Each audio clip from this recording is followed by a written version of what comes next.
ሰላም ሰላም የተወዳችሁና የተከበራችሁ የሁሌ አርሰናል ተከታዮቻችን እንደሚታወቀው በሁሌ አርሰናል ላይ ከአርሰናል ጋር የተገናኙ አጫጭር ስፖርታዊ መረጃዎችን የምናቀርብበት የዩቲዩብ ቻናል መሆኑን ይታወቃል። በዛሬ ስፖርታዊ ዜናችን ላይ ከሜሪኖ ጉዳት ጋር በተገናኘ አርሰናል በጥር የዝውውር መስኮት ወደ ገበያው ይወጣሉ የሚለውን ነገር እንመለከታለን። የጥር የዝውውር መስኮት ዛሬ ምሽት ሌሊት 6 ሰዓት ላይ ይዘጋል እና እሱን በተመለከተም በዛሬ ስፖርታዊ መረጃዎች ላይ እናጋራቸዋለን። ከዛም በተጨማሪ በትላንትናው ዕለት ማንቸስተር ሲቲ ነጥብ መጣሉን ተከትሎ አርሴናል በስድስት ሊጉ መምራት ጀምሯል። እሱንም የተመለከተ መረጃ በዛሬ ስፖርታዊ መረጃዎች ላይ ያጋራችኋለሁ። እናንተ በተቻላችሁ መጠን ያህል ቪዲዮ ላይክ እያደረጋችሁ በአክብሮት እንድትጀምሩልኝ ጠይቃለሁ። ከሜሪኖ ጉዳት ጋር በተገናኘ ግን አርሴናል ማንም ቢያስፈርም ደስተኛ ናችሁ የሚለውን ነገር ለሁላችሁም የአርሰናል ደጋፊዎች እንድትሳተፉ ጥያቄ እየጠየቅኩ የዛሬ አጫጭር ስፖርታዊ ዜናችን ላይ ከጉዳት ዜና ጋር የተገናኘ መረጃዎችን አጋራችኋለሁ። ከዝውውር ጉዳይ ጋር የተገናኘ መረጃዎችን በተመለከተ የወጡ መረጃዎችን እንመለከታለን። ቀደም ብዬ ወደ ጠቀስኩላችሁ አጫጭር ስፖርታዊ መረጃዎች ሳልፍ ማይክል ሜሪኖን የተመለከተ መረጃ አገኛለሁ። ማይክል ሜሪኖ ለአርሰናል በጣም ብዙ ግልጋሎቶችን እየሰጠ የነበረ ተጫዋች እንደሆነ ይታወቃል። ምንም እንኳን ማይክል አርቴታ በቋሚ አሰላለፍ ውስጥ ባያሰልፈውም፣ ነገር ግን አርሴናል ግብ ባስፈለገው ጊዜ ይህ ተጫዋች በ9 ቁጥር ላይ በአማካይ ላይ ሆኖ መጫወት የሚችል ተጫዋች እንደሆነ በደንብ በተደጋጋሚ ጊዜ በማይክል አርቴታ ስል ተመልክተነዋል። በተለይ እንደ ሀሰተኛ 9 ቁጥር ሲሰለፍ ተጫዋቹ በጣም ምርጥ እንደነበረ በተደጋጋሚ ጊዜ ተመልክተዋል። ነገር ግን ማይክል ሜሪኖ በተለይ አርሴናል በማንቸስተር ዩናይትድ 3-2 በተሸነፈበት ጨዋታ ላይ አጥንቱ አካባቢ ላይ መሰበር ማጋጠሙን የሚያመላክት መረጃዎች ወጥቷል እና ለረጅም ጊዜ ከሜዳ እንደሚርቅም ተዘግቧል። በ26 አሜሪካ ለምታዘጋጀው የአውሮፓ የዓለም ዋንጫ ተጫዋቹ ከስፔን ብሔራዊ ሊግ ጋር ጨዋታ ሊያመልጠው እንደሚችልም እየወጡ ያሉት መረጃዎች ይጠቁሙናል። ማይክል ሜሪኖ ከሀገሩ ጋር የዓለም ዋንጫ ሊያመልጠው እንደሚችል የመገገሚያ ጊዜውም ለረጅም ጊዜ ሊሆን እንደሚችል ፋቢን ሃውስ ዘግቦታል። ሌላኛው በትናንትናው ዕለት ምርመራ እንደሚደረግለት ማይክል አርቴታ ከማይክል ሜሪኖ ጉዳት ጋር በተገናኘ ተናግሮ ነበረ። ዴቪድ ኦርስተን እንደጠቀሰው መረጃ መሰረት ማይክል ሜሪኖ ለረጅም ጊዜ ከሜዳ እንደሚርቅ ተዘግቧል። ተጫዋቹ እንግዲህ በቶሎ ከጉዳቱ አገግሞ እንዲመልስ ጥሩ ምኞቶችን እንመኝለታለን። እስከዛ ድረስ ግን በገበያው ላይ የሚገኙ ተጫዋቾችን በተመለከተ አርሴናሎች መመልከት እንደሚኖርባቸው እየተዘገበ ይገኛል። አሁን ላይ በገበያው ላይ እሱን የሚተካ ተጫዋች ይኖራሉ የሚለው ነገር አጠያቂ እየሆነ መጥቷል። እንደነ ኔቬዝ አይነት ተጫዋቾችን አርሴናሎችን በዝውውሩ መጨረሻ መዝጊያ ላይ ሊያስፈርሙ የሚችሉበት እድል እንዳለ እየወጡ ይገኛሉ። ከዛም በተጨማሪ ሁላን አልቫሬዝን የተመለከተ መረጃ ላጋራችሁ። ምንም እንኳን በጥር የዝውውር መስኮት የተጫዋቹ የዝውውር ጉዳይ ባይሳካም፣ ነገር ግን በክረምት የዝውውር መስኮት አርሰናል ተጫዋቹን ለማስፈረም ፍላጎት እንዳላቸው ተዘግቧል። በተለይ ደግሞ ሉክማን ወደ አትሌቲኮ ማድሪድ መዘዋወሩን ተከትሎ እዚህ ተጫዋች ላይ አርሰናል ትክክለኛ ፍላጎት ሊኖረው የሚችልበት እድል እንዳለም ተዘግቧል። አልቫሬዝ እንግዲህ በ9 ቁጥር ላይ በጣም ምርጥ ተጫዋች እንደሆነ ይታወቃል። በሲቲ ቤትም ድንቅ የተባለ ጊዜን እንዳሳለፈ የምንዘነጋው ጉዳይ አይደለም። በክረምት የዝውውር መስኮት ግን አርሴናል ተጫዋቹን ለማስፈረም ከሚፈልጉ ክለቦች ውስጥ እንደሚካተትም በሰፊው እየተዘገበ ይገኛል። በትናንትናው ዕለት ከአርሰናል የተጫዋች ዝውውር ጉዳይ ጋር በተገናኘ በአርሰናል ቤት ከጉዳት ጋር በተገናኘ አንድ አዲስ መረጃ የወጣው ማይክል ሜሪኖ ለረጅም ጊዜ ከሜዳ መራቁን የሚያመላክት መረጃዎች ወጥቷል።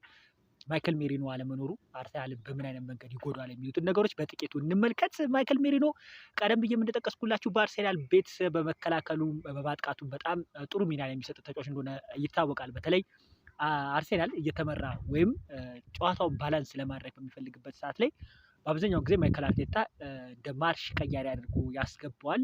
በአብዛኛውም ጊዜ ማይክል ሜሪኖ ማይክል አርቴታን ሲያሳፍረው አልተመለከትነውም እና ከዚህ ጋር የተያያዘ መረጃዎችን እንመልከት። ማይክል ሜሪኖ በሀሰተኛ 9 ቁጥር ላይ ተሰልፎ ቢያንስ በዝቅተኛ 6 ጎሎችን ለአርሰናል ማስቆጠር ችሏል።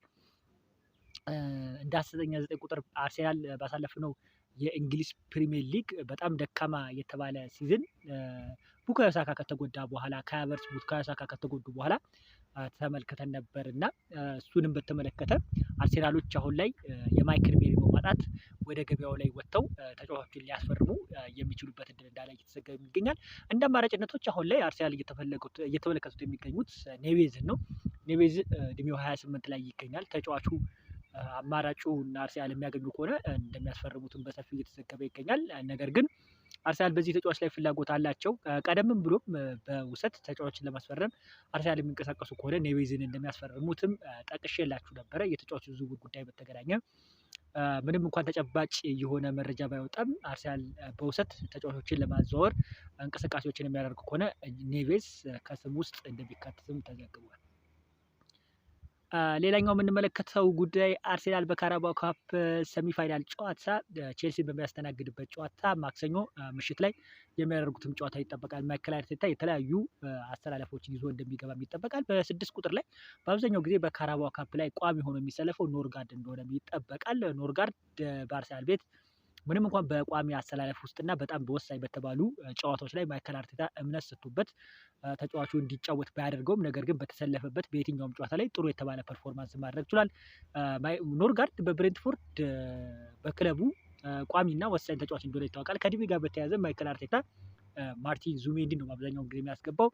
በጣም ወሳኝ የተባለ ጨዋታ አርሴናል በሰሚ ፋይናል ካራባኦ ካፕ ቼልሲን የሚያስተናግድበት ጨዋታ ይጠበቃል። በአንድ ጎል ልዩነት ነው አርሰናሎች በቼልሲ ሜዳ ከሄደው ቼልሲ 3-2 አሸንፈው የመጡት እና በኢሜሬትስ ምን ይፈጠራል የሚለው ነገር ይጠበቃል። ቼልሲዎች በጣም እየተሰራ ያለ ክለብ እንደሆነ ይታወቃል። በእንግሊዝ ፕሪሚየር ሊጉም በአዲስ አሰልጣኛቸው ስር ወደ አሸናፊነትና ወደ ጥሩ ፎርም እየመጣ ያለ ክለብ እንደሆነ በተደጋጋሚ ጊዜ በሊጉ ላይ እያሳየን ይገኛል።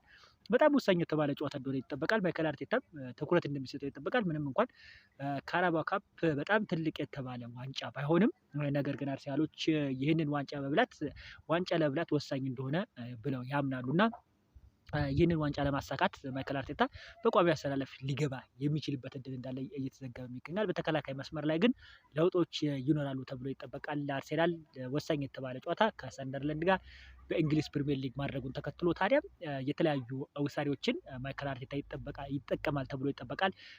ቤንጃሚን ዋይት እድል የሚሰጠው ተጫዋች እንደሆነ ይታወቃል። ምንም እንኳን አርሰናል ቀድሞ በጣም ምርጥና ፍሉድ የሆነ ኳስ በሚጫወትበት ጊዜ ቤንጃሚን ዋይትን በማጥቃት ላይ ሲጠቀመው እንደነበረ ይታወቃል። ዘንድሮ ግን ማይክል አርቴታ ቤንጃሚን ዋይትን ሳይሆን እንደ ቋሚነት እየተጠቀመ የሚገኘው ጁሪያን ቲምበር እንደሆነ ይታወቃል እና ለካራባኦ ካፕ ጨዋታ ቤንጃሚን ዋይት በቋሚነት ሊሰለፍ የሚችልበት እድል እንዳለ በሰፊው እየተዘገበ ይገኛል።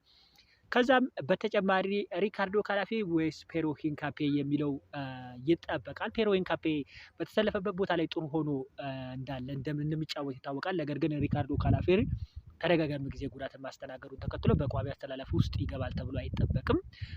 በአርሰናል ቤት ከዝውውር ጉዳይ ጋር በተገናኘ ቀደም ብዬ እንደጠቀስኩላችሁ የጥር ዝውውር መስኮት ዛሬ ምሽት ሌሊት 6 ሰዓት ላይ እንደሚዘጋም ይጠበቃል። ፌብሩዋሪ 2 አርሰናል ማንን ሊያስፈርም ይችላል? ክሊክ የሚያደርግ ከሆነ እንቅስቃሴዎችን የሚያደርግ ከሆነ አርሰናል በዝውውር ጉዳይ ላይ ኔቬዝን የሚያስፈርምበት እድል እንዳለ በሰፊው እየተዘገበ ይገኛል። የዛሬ አጫጭር ስፖርታዊ መረጃችን ይህንን ይመስላል። በሌላ ቪዲዮ እስክንገናኝ ለሁላችሁ መልካም ጊዜ ተመኘው። ቻው።